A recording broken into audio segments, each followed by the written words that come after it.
Hello and welcome to Clay to Canopy, the show where I attempt to make just about everything from the ground up. And welcome to week 10. Yesterday was my birthday. I had a busy couple of days there, and I never got out here on Sunday, which is usually the day that I begin my new vlog because Sunday was my birthday. So today is Monday. I had to deal with some housework, some errands that got put off. I was enjoying my time. I was hanging with friends, taking some chill time. And all of the things I put off has now caught up with me. This week, I am now left with today, Monday, and Wednesday as studio days, and both of these days are going to have to be split to do some general prepping for the week and dealing with meal planning. I mean, I know I've gained back some of the weight because I have not been eating well, and because of this injury it's just been chaos, and I think I probably gained back 8 pounds-ish in the time that this leg injury happened in a matter of 2-3 weeks. So I need to get back on track, and in order to do that I have to put in time meal prepping and whatnot. This week 10,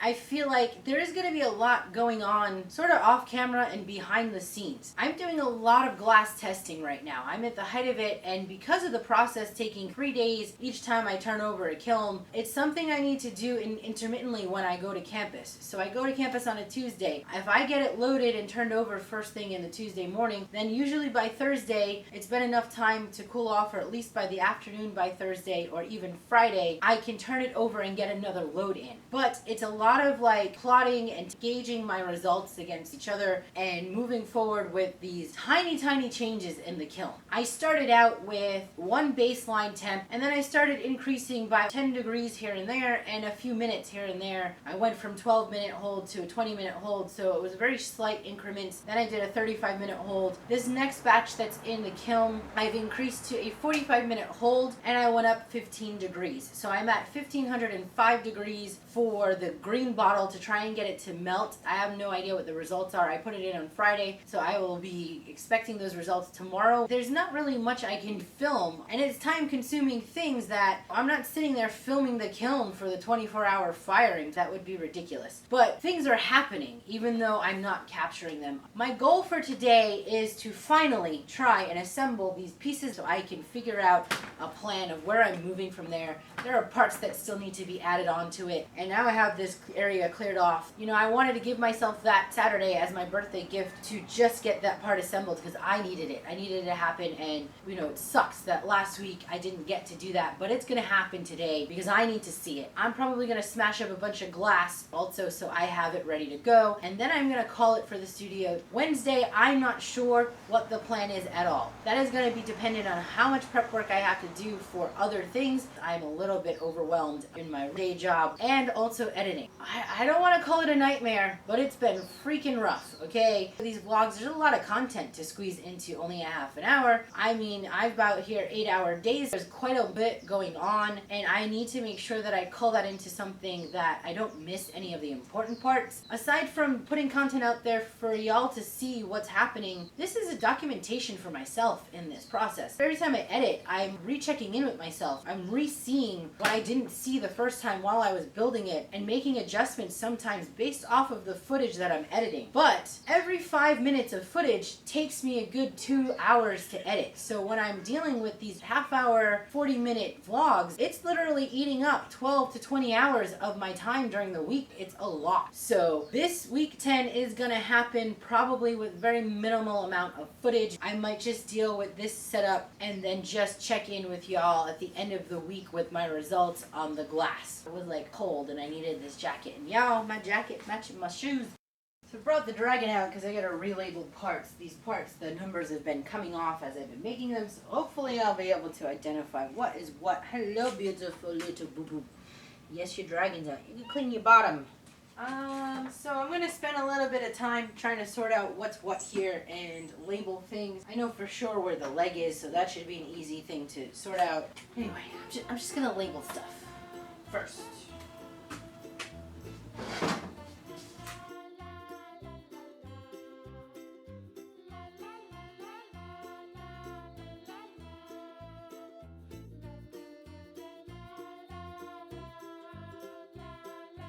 Went around and re-drilled, opened up all the holes where I had resin over when I was taping and doing the full sheets. I knew I was gonna have to open up those holes again.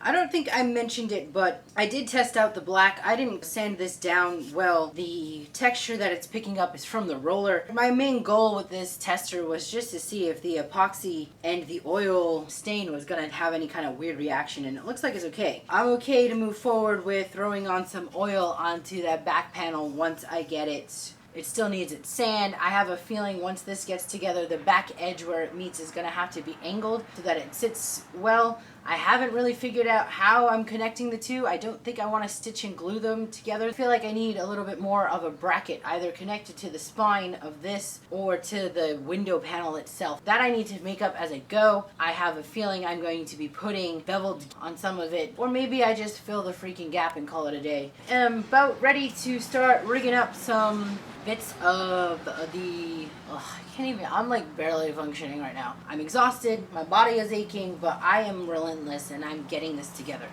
Okay, I am going to zip tie this now. That was the word I was looking for. Zip tie, zip tie.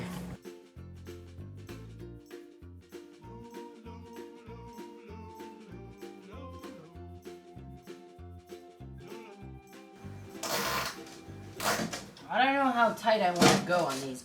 I feel like I need to make sure they're loose enough to have some play, but enough to where they're not wonky all over the place.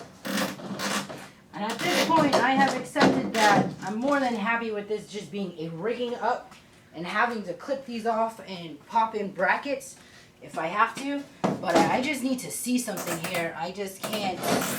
I'm getting antsy. I need to see it. Like this for sure.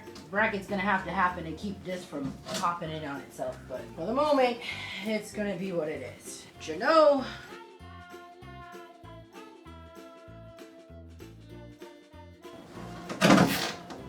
Awaken, my dragon.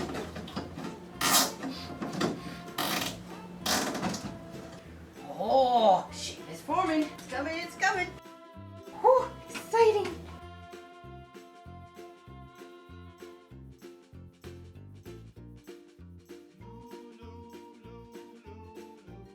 Feel it, the energy of this moment. Wow! The energy of it all falling apart. Oi. You feel it?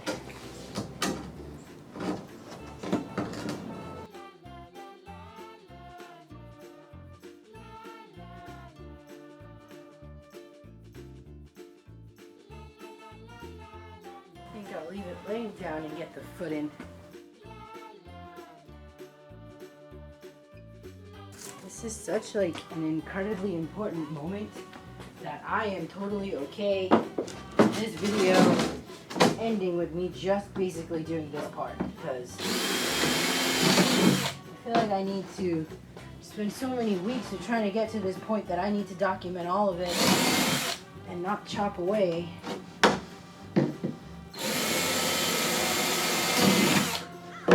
Edit.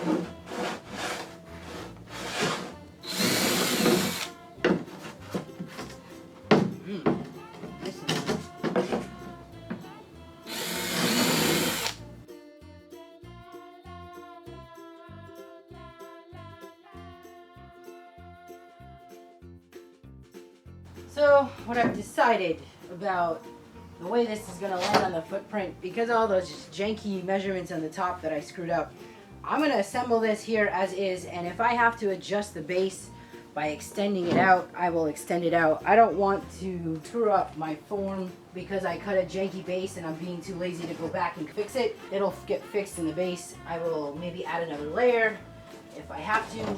Weight I don't want to add on, but I will do what I have to make it work, because honestly the priority right now is making sure the overall form is alright.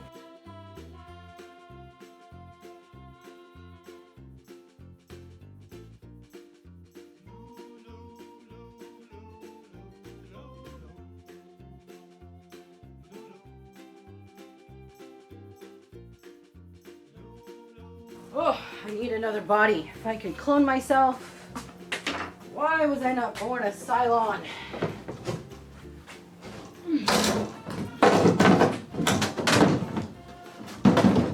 For all you non-sci-fi geeks out there, go watch some Battlestar Galactica. Cylons are not real, at least not in this universe.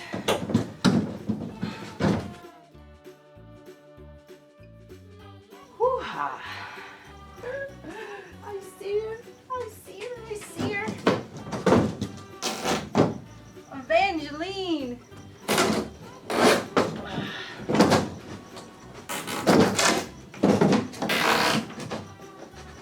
Stitch and glue, stitch and glue. Where to go from here? I think I like the idea of making brackets to stabilize.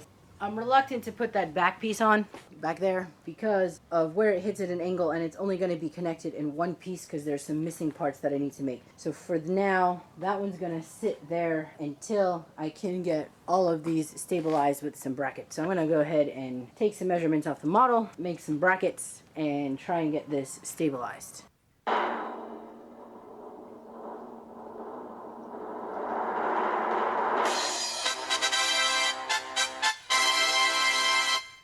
Alright, I made a few brackets, not all the brackets, and I got her propped up. I'm really happy with what she's looking like. I have noticed that there's, quite a bit of gapping happening where I have some of the brackets. The reason why I went with this process is it was gonna be so forgiving. This gapping can be filled. I can stick wedges of wood in here. Thankful I held off on putting the black fabric in because this gives me the opportunity to sand down where I need to, fiber, whatever, shave it down, patch it up. This way it'll be a smoother surface when I go to put in the fabric. This area is a bit gappy. This all has to do with when I changed out the angle of the foot. So I kind of did it to myself. If I had not screwed with the bottom, cut these pieces the way that the original model pieces were, and then fixed the base, I would have been a hell of a lot better off, but I knew this was coming. There are going to be pieces here where I'm going to have to, come in with a jigsaw, chop it, do a little cutting and pasting.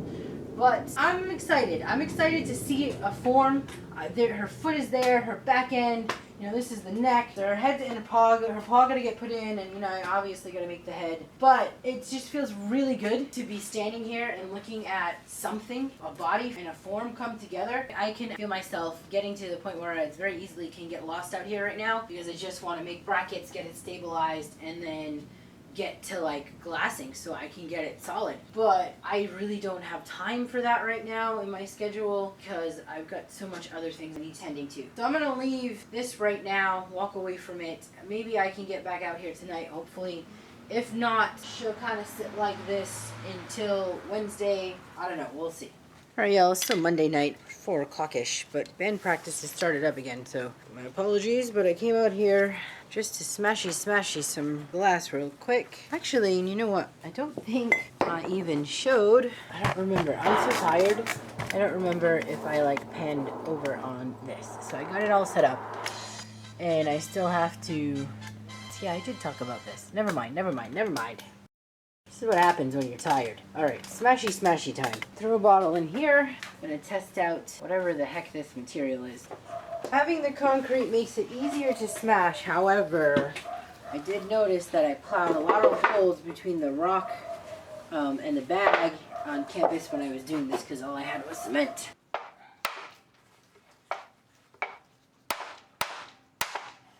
Honestly, I don't think that any of the bags that I made are going to last more one than the other. I mean, it's just the nature of the thing. I'm cutting up glass, so it's just going to smash through them anyway. Oh, gosh. I got the pensieve. I cannot stop yawning. Y'all know I'm not going to stop calling this stupid thing a pensieve now.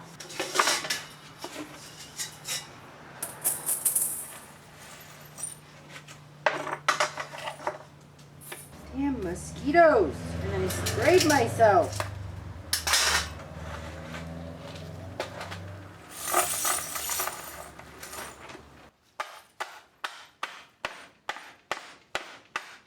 I really want the medium-sized stuff, so I'm trying to avoid over smashing and getting too small of bits.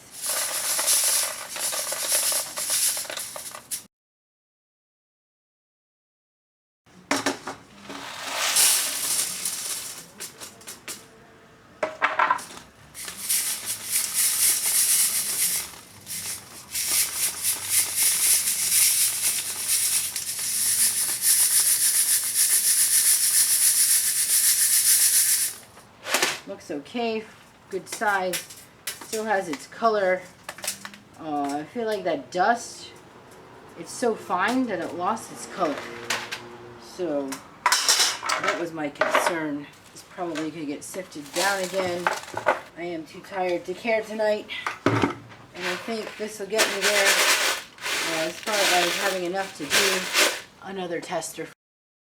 Alright y'all, it is Saturday, October 8th, and it is my sister Lorinda's birthday, so happy birthday, Lorinda. You probably won't see this till sometime in November. Last night, October 7th, at about 5:30, this channel hit its 1,000 subscriber mark. I am incredibly happy, blessed, thankful for each and every one of you who have been here with me, supporting this channel. It has taken 2 years, 9 months, and 4 days to hit this milestone, and I am insanely proud. It's been a lot of hard work, but an immense amount of fun, and I don't think I'd want to be anywhere else. So thank you all for being here. I really appreciate each and every one of you, all of the comments. When I'm out here and I'm like in my solitude and feeling like, ugh, things are taking an age, it's really y'all out there cheering me on, supporting me, commenting, that really keeps me going. So much appreciated. Thank you all.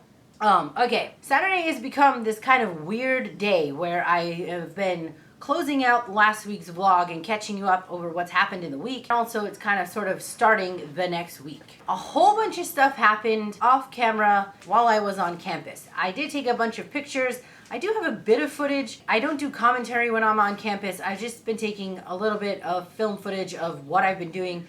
So I'm gonna walk you through the pictures and the footage of what happened last week so we can get you all caught up. I need to go into my phone and find pictures of what the heck happened because so much has happened. So I smashed up that bottle on Monday night so that I could bring it in on Tuesday and run a test. I made those tree ceramic molds as testers, and I thought it would be cool to have these trees that would go into the dragon. Unfortunately, the glass did not melt the way I wanted it to. I was really hoping to get one solid sheet of glass. This was cast test number 3, which was about test number 6, because I did a bunch of fusing tests, then switched to what I've been calling casting tests, where I've been putting them in mold and casting. One of the pieces, I cut up some clear glass, laid it into the mold, and then dumped the crushed green glass. The other one I left with just the crushed green glass. This green glass is a much higher temperature than the others, but unfortunately the kilns that I'm using are not designed for glass casting or fusing. They're ceramic kilns. Cast test number 2 did not do what I had hoped it would. I took it up to a higher temperature, 1505 degrees. It was too hot. It didn't melt the glass, and then devitrification happened. It's supposed to ramp very quickly from whatever high peak temperature it's at to 960 degrees for the annealing stage. Mind you, I am a master of none of this. I have been learning along the way, so if I am wrong in this, please comment below, but from what I have been reading and learning in my tests, this is what I've come up with. The 1505 degrees and the rapid cool down to the 960 degrees in the annealing stage created a white cloudiness on the pieces. This white cloudiness is devitrification. It could not cool down fast enough from the 1505 to the 960. So I had to adjust the kiln temp. The temperature and the hold time at the top peak number are kind of interchangeable. So either you need to fire to a higher temperature, hold for a shorter period of time, or fire to a medium temperature and hold for a longer period of time. So cast test number 3 was exactly that. The one where I fired it up to 1505 degrees, I only held for 25 minutes. So this one I was holding for an hour and 15 minutes at a little bit lower of a temperature. I did get more melting, but you can still see the bits and chunks of the glass. So I had to accept that sort of slumped melted glass texture was going to be part of the aesthetic, and I was not going to get a clean circle. The thing that was really bugging me with those other test panels, or the ones where I tried to keep the glass in a circle contained, the borders weren't clean and crisp. The one thing that was happening with these trees that came out of the mold, even though bits in the middle might have had a little bit of see-through spots where there was like some spacing, it held together in the tree form, and it had crisp edges. So my next move was to take that tree and fuse it to another set of sheet glass. This is what's in the kiln right now, and I will go on Sunday to pick it up and see if my hypothesis has worked. I think that it's going to be fine. I would have had results yesterday, however, the kiln errored out on me. This is the other reason why. I'm working with what I already have. So I know that there are kilns out there that will do exactly what I want it to do. This channel is kind of making it up as you go and doing the best you can with what you got. So this is what I have to work with, and maybe it's a happy accident. I'm enjoying the texture that the glass is giving me. I think that texture is going to play off with the texture on the skin and bring back some of the texture and patterns in the monochromatic colors of the wallpaper. I'm not angry about it. I'm actually feeling pretty good about it, and I feel like maybe this happened for a reason, and not getting smooth sheets of green glass is okay. When I did peek in to the failed temp, it did stick. Since I was satisfied enough with the results after peeking in, I spent some time yesterday making molds. I took the template of the window. Some of them were uniquely cut circles where they met into the branches of the tree. So each one of those had to be mapped out special, and I decided that the best way to do it was to make basically a press out of wood. So I retraced out the circles, I numbered the entire thing. I got about half of the molds made yesterday, so I got another studio day to finish up making the molds. Went into the wood shop and cut up some plywood that was about a 1/2 inch thick, hot glued a little handle to them, and then made little presses that I could press into the clay and then form the clay around it and make what I made with the Christmas trees, but only with circular molds that would fit each one of the specific circles. So those are all ready to go, at least the half that I have made, to go into the kiln for the bisque firing. They will get fired up to a bisque. Then they're gonna get coated with the kiln wash, and they can get filled with the crushed glass. This should allow me a defined shape even with the crackle happening. Once I have the defined shape, I can go ahead and cut the clear glass to fit the shape of that panel, organize where those circles are gonna go, and do a fuse firing. That's the plan. However, I still need Sunday's test to come out and pass the freezer test. Once the glass has been annealed, I have to wrap this glass in some paper, stick it in the freezer for a couple hours, pull it out of the freezer, and hope that I don't get cracking. That's where all of the glass stands now. I've given you views of where the dragon is. Unfortunately, I have not been able to get out here and do any more bracketing, so it is still lightly stitched together. I will be working on creating brackets and getting those on there. It's taking a little bit more time now that the piece is larger to get under there and to fix up the brackets. So I think I'm gonna leave week 10 here. Please like, share, and subscribe if you have not done so already. Stick around to watch this project all come together. And remember, don't wake the dragon.